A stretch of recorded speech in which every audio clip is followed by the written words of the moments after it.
Trout. A Hampshire chalk stream on a calm, still May morning. The water barely shimmers with the gentle flow on its leisurely and unhurried journey downstream. Then the surface momentarily breaks. A tiny insect, a mayfly, is emerging to begin its brief life. But even before its body has fully left the confines of the water, its life comes to an abrupt end. From below the surface of the water, a movement breaks the glassy stillness as a fish emerges, grabs the unfortunate insect, and descends back into the water. Yet another mayfly has fallen victim to the classic creature of these idyllic southern streams, the brown trout.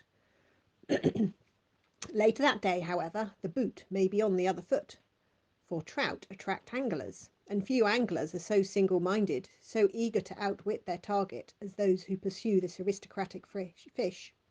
Indeed, so obsessed do they become with their quarry that they devote their lives to fishing for this one species, fashioning complex flies out of feathers to lure the trout to their hooks.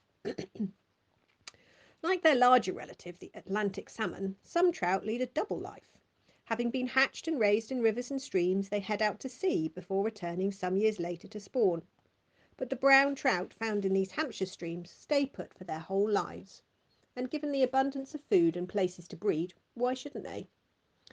Sitting quietly by a chalk stream on this fine spring day, I watch the trout as they feed.